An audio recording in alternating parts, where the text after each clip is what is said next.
అందరికీ నమస్కారం. మా యొక్క ఈ ఛానల్ ద్వారా ఎన్నో న్యాయ సలహాలు వీడియోలు అందిస్తున్నాం. మీరు చూసిన తర్వాత లైక్ చేసి సబ్స్క్రైబ్ చేసి షేర్ చేయాలని కోరుకుంటున్నా. పేరు D Rama Reddy, advocate, ex president, criminal court bar association, ex public prosecutor, high court, state of Telangana. నేను తెలంగాణ ఉద్యమంలో 2001 నుంచి ఉండి కూడా వేల కేసులు వేసాం కనుక ఉద్యమకారులు కానీ, పార్టీకి సంబంధించిన కానీ, నా క్లయింట్లు కానీ, నా ఫ్రెండ్స్ కానీ చాలామంది కూడా అడుగుతూ ఉంటారు. ఈ మధ్యకాలము ఎందుకంటే మీ మొత్తం క్రిమినల్లా చేంజ్ అయిందంట కదా సార్, అది ప్రొసీజర్ ఏముంటుంది సార్ అని చెప్పేసి అడుగుతూ ఉంటారు. మీరు ఒక్కటే గమనించుకోవాలి, అందరూ కూడా క్రిమినల్లా 3 సబ్జెక్టులు యాక్ట్లు చాలా ఇంపార్టెంట్.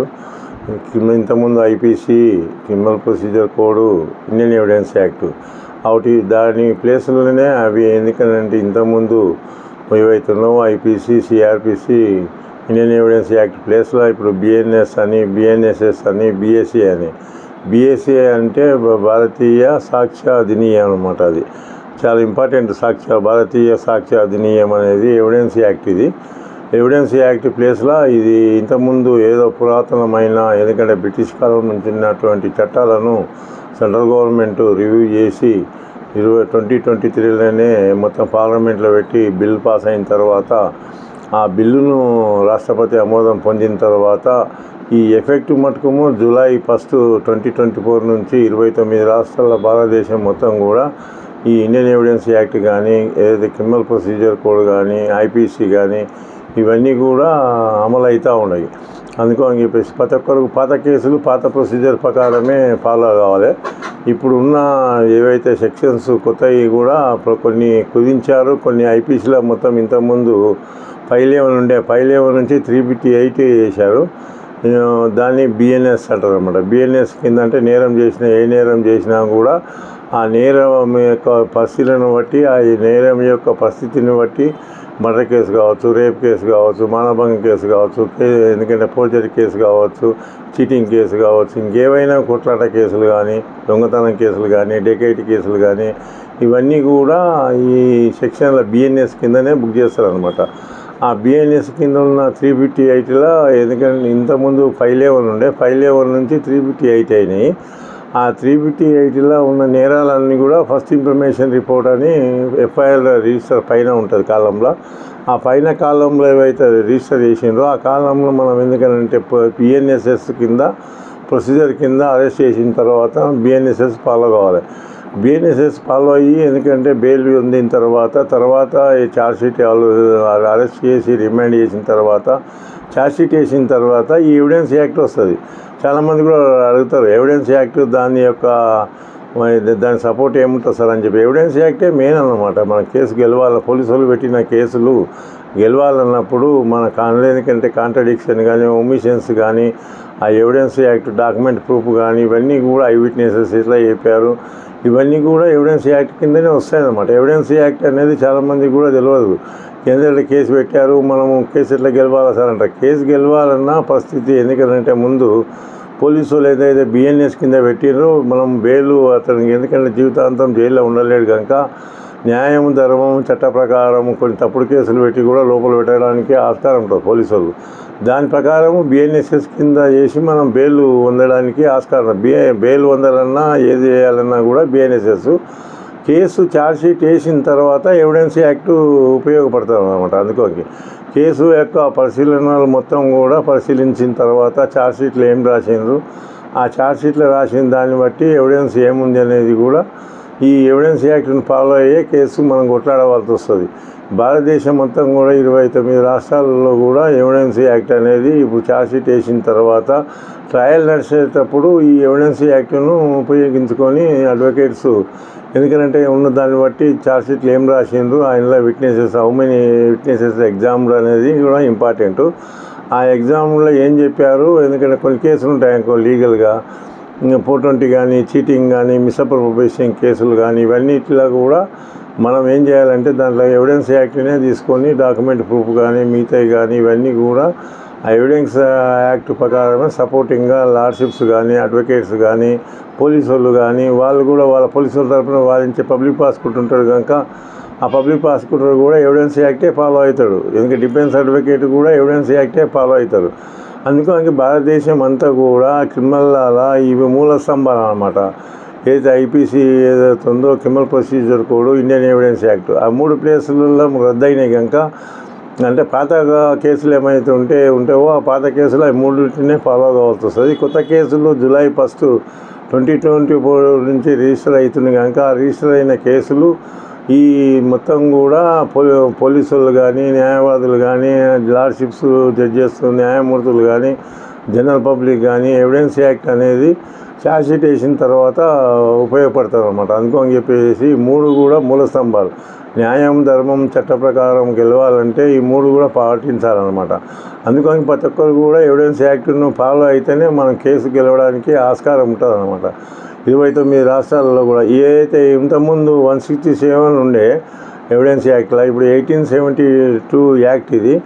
అది ఎందుకంటే బ్రిటిష్ పాలన నుంచి కూడా ఎవిడెన్స్ యాక్ట్ అదే ఉండే. ఇప్పుడు ఎందుకంటే చేంజ్ చేశారు కనుక 2023లో సెక్షన్లు 3 పెరిగినాయి కనుక 170 అయినాయి. ఆ 170 ఒక్కొక్క సెక్షను, ఒక్కొక్క 170లో ఒక్కొక్క సెక్షను ఒక కేసు మనకు సపోర్టింగ్గా కేసు గెలవడానికి ఆస్కారం ఉంటుంది అన్నమాట. అందుకు 29 రాష్ట్రాల్లో కూడా ఈ బీఎస్సీ అంటారు దాన్ని. బీఎస్సీ అంటే భారతీయ సాక్ష్య అధినియం 2023. 2023 దాని కింద. ఎందుకంటే మా బిఎన్ఎస్ కింద ఎప్పుడైతే పోలీసులు బుక్ చేస్తారో, బిఎన్ఎస్ కింద బుక్ చేసిన తర్వాత మనము బెయిల్ కానీ రిమాండ్ కానీ వాళ్ళు అయిన తర్వాత ఛార్జ్షీట్ అనేది వేస్తారు. ఆ ఛార్జ్షీట్ వేసినప్పుడు పోలీస్ రిపోర్ట్ అంటారు దాన్ని. పోలీస్ రిపోర్టు దాని కింద వేసినప్పుడు మనం దాన్ని ఏం చేయాలంటే ట్రయల్ జడ్జి గారు ట్రయల్ ఎగ్జామినేషన్ అయిపోయిన తర్వాత ట్రయల్ స్టార్ట్ అవుతుంది. ట్రయల్ స్టార్ట్ అయినప్పుడే ఈ ఎవిడెన్స్ యాక్ట్ ఉపయోగపడుతుంది అన్నమాట. అందుకోసం మనం బెయిల్ అప్పుడు కూడా ఆర్గ్యుమెంట్ చేసుకొని దాంట్లో కూడా ఎవిడెన్స్ సరిగా లేదు సార్, ఇంట్లో ఎగ్జామ్ చేయలేదని చెప్పేసి కూడా బెయిల్లో కూడా ఆర్గ్యుమెంట్ చేసుకొని కూడా బెయిల్ పొందడానికి కూడా ఆస్కారం ఉంటుంది అన్నమాట. అందుకని ఎవిడెన్స్ యాక్ట్ అనేది మూల స్తంభం దీనికి. ఎందుకంటే 3 కూడా ఎవిడెన్స్ యాక్ట్ కానీ, మనకు క్రిమినల్ ప్రొసీజర్ కోడ్ కానీ, ఐపీసీ కానీ 3 మూల స్తంభాలు కనుక ఈ 3టిని సివిల్ సెక్షన్స్, సివిల్ యాక్ట్ ఏవి కూడా చేంజ్ కాలేదు. Only criminal act central government మొత్తం చేంజ్ చేసింది కనుక ప్రతి ఒక్కరు కూడా ఈ 3 కూడా ఉపయోగించుకొని ఫాలో కావాల్సి వస్తుంది. భారతదేశం మొత్తం కూడా ఈ 29 రాష్ట్రాల్లో కూడా బిఎన్ఎస్ కానీ, బిఎన్ఎస్ఎస్ కానీ, బిఎస్ఏ కానీ ఈ 3 కూడా ఫాలో అయ్యి కేసులు గెలవడానికి ఆస్కారం ఉంటుంది అన్నమాట. ఎందుకంటే కొన్ని తప్పుడు కేసులు కూడా పెట్టవచ్చు. తప్పుడు కేసులు పెట్టినంత మాత్రాన జీవితాంతం జైల్లో ఉండలేడు కనుక మనం కేసు కొట్లాడుకొని జడ్జి గారి ముందర వాదించినట్లయితే ఎవిడెన్స్ని బట్టి, ఎవిడెన్స్ యాక్ట్ను బట్టి, ఇప్పుడు ఎందుకంటే బీఎస్సీ అనమాట. బీఎస్సీ అంటే భారతీయ సాక్ష్య అధినియము 2023 యాక్టు ఇప్పుడు జూలై నుంచి ఎఫెక్ట్ అయింది కనుక జూలై నుంచి కొత్త కేసులు ఏమైనా బుక్ అయితే బిఎన్ఎస్ కింద పోలీసు వాళ్ళు రిజిస్టర్ చేస్తారు కనుక రిజిస్టర్ చేసి రిమాండ్ అయిన తర్వాత వాళ్ళు ఎందుకంటే బెయిల్ పిటిషన్ చేసుకొని బెయిల్ పొందిన తర్వాత వాళ్ళు ఛార్జ్షీట్ వేస్తారు. ఛార్జ్షీట్ వేసిన తర్వాత ట్రయల్కి వస్తుంది. స్టెప్ బై స్టెప్ ఉంటాయి క్రిమినల్. అందుకు అని చెప్పేసి ఆ స్టెప్ బై స్టెప్ ఉన్నప్పుడు ఎవిడెన్స్ యాక్ట్ కూడా చాలా ఉపయోగం అన్నమాట. ఎవిడెన్స్ యాక్ట్ను ఫాలో అయితేనే మన కేసు గెలవడానికి కూడా ఆస్కారం ఉంటుంది. భారతదేశం మొత్తం కూడా 29 రాష్ట్రాల్లో కూడా ఈ 3 యాక్ట్లు చాలా ఇంపార్టెంట్. ఎందుకంటే జూలై 1, 2024 నుంచి కూడా జూలై 1 నుంచి కూడా అందరూ కూడా ఫాలో అవుతుంది కనుక 29 రాష్ట్రాల్లో కూడా ఒకవేళ ఛార్జ్షీట్ వేసి ఉంటే మీ ఎవిడెన్స్ యాక్ట్ను ప్లేస్లో ఇప్పుడు వచ్చి బీఎస్సీ వచ్చింది కనుక బీఎస్సీలో ఉన్న 170 సెక్షన్లు ఏవైతే ఉంటావో 170 సెక్షన్స్ ఎందుకంటే కేసుకు గెలవడానికి మనకు ఎందుకంటే సపోర్టింగ్గా ఉంటుంది అన్నమాట. ఇప్పుడు బిఎన్ఎస్ కింద అయితే కేసులు రిజిస్టర్ చేస్తారో పోలీసులు, బిఎన్ఎస్ కింద కేసులు రిజిస్టర్ చేసినప్పుడు మనం బిఎన్ఎస్ఎస్ ఫాలో కావాలి. బిఎన్ఎస్ఎస్ ఫాలో అయిన తర్వాత బెయిల్ పొందిన తర్వాత దాని ప్రకారమే పోలీసు వాళ్ళు కూడా బిఎన్ఎస్ఎస్ ప్రకారమే ఛార్జ్షీట్ కూడా వేస్తారు. దాని ప్రొసీజర్ అనమాట. కేసు గెలవాలన్నా ఓడాలన్నా ఎందుకంటే వాళ్ళు పబ్లిక్ ప్రాసిక్యూటర్ కూడా వాళ్ళు కూడా హైకోర్టు కానీ కింది కోర్టులో కానీ ఎవిడెన్స్ యాక్ట్ ఫాలో కావాల్సిందే. ఎందుకంటే ప్రతి సుప్రీంకోర్టు అయినా కూడా అప్పీల్స్ కానీ ఎవిడెన్స్ కానీ క్వాష్ పిటిషన్లు కానీ ఎవిడెన్స్ యాక్ట్ చాలా ఉపయోగపడుతుంది. అందుకని చెప్పేసి ప్రతి ఒక్కరు కూడా ఎవిడెన్స్ యాక్ట్ బీఎస్సీ ఫాలో అయ్యి మన కేసు గెలవడానికి సపోర్టింగ్గా ఉంటుంది అన్నమాట. చాలామంది కూడా తెలియదు, ఎంతమంది ఫోన్ చేస్తారు ఎవిడెన్స్ యాక్ట్ వల్ల ఉపయోగం ఏం సార్ అని.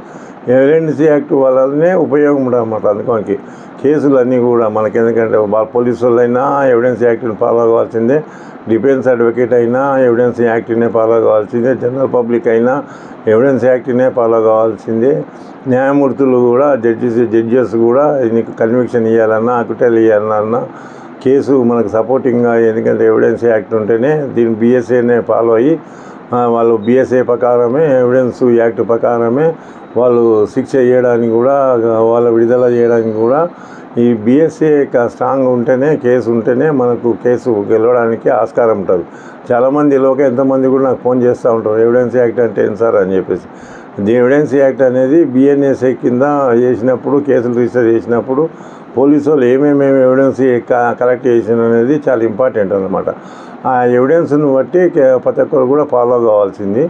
29 రాష్ట్రాల్లో కూడా ఎవిడెన్స్ యాక్ట్ అనేది కింగ్ అన్నమాట. ఎవిడెన్స్ యాక్ట్ ప్రకారమే పోలీసులు పెట్టిన కేసులు కానీ, తప్పుడు కేసులు కానీ, నిజమైన కేసులు కానీ, కంప్లైంట్ ఇచ్చిన లాడ్జీ చేసిన వాళ్ళు కూడా ది ఎవిడెన్స్ యాక్ట్ని ఫాలో అయ్యి వాళ్ళకు పోలీసులకు ఇచ్చినట్లయితే పోలీసుల తరఫున పబ్లిక్ ప్రాసిక్యూటర్ అతను వాదించేసి కేసు గెలవడానికి ఆస్కారం ఉంటుంది. డిఫెన్స్ అడ్వకేట్ కూడా తప్పుడు కేసులు పెట్టినట్లయితే వాళ్ళకు కూడా ఎవిడెన్స్ ఇచ్చి, ఎవిడెన్స్ యాక్ట్ ప్రకారం డాక్యుమెంట్లు ఏవైతే ఉంటో అవన్నీ ఇచ్చి కేసు ఎందుకని గెలవడానికి ఆస్కారం ఉంటుంది అన్నమాట. ప్రతి ఒక్కరు కూడా బిఎస్ఏ అనేదాన్ని భారతీయ సాక్ష్య, ఇప్పుడు కొత్తగా వచ్చింది కనుక సాక్ష్య అధినియము ఎవిడెన్స్ యాక్ట్ ప్లేస్లో వచ్చింది కనుక ఇప్పుడు 2023 యాక్ట్ అనేది చాలా ఇంపార్టెంట్. అందుకని చెప్పేసి ఈ సెక్షన్ను ఫాలో అయ్యి ప్రతి ఒక్కరు కూడా ఉపయోగపడుతుంది కనుక ఎవిడెన్స్ యాక్ట్ అనేది, దాని ఉపయోగం అనేది సెంట్రల్ గవర్నమెంట్ కూడా ఈ 3 కూడా ఎప్పుడో పాత యాక్టులు ఉన్నాయన్నీ కూడా చేంజ్ చేసి ఇప్పుడు కొత్తగా యాక్టులు అన్నీ కూడా క్రిమినల్, ఎందుకంటే జూలై 1 నుంచి వచ్చినా కనుక ప్రతి ఒక్కరు కూడా ఫాలో అయ్యి కేసు గెలవడానికి కూడా ఎందుకంటే ఉపయోగపడతాయి కనుక ఈ బిఎస్ఏ అనే దాన్ని ఉపయోగించుకొని ప్రతి ఒక్కరు కూడా కేసు గెలవడానికి సపోర్టింగ్ ఉంటుంది కనుక తరువుగా ఉండి కేసు సపోర్టింగ్ ఉంటుంది. అందుకని చెప్పేసి ఇవన్నీ ఫాలో అవుతారని చెప్పి కోరుకుంటున్నా.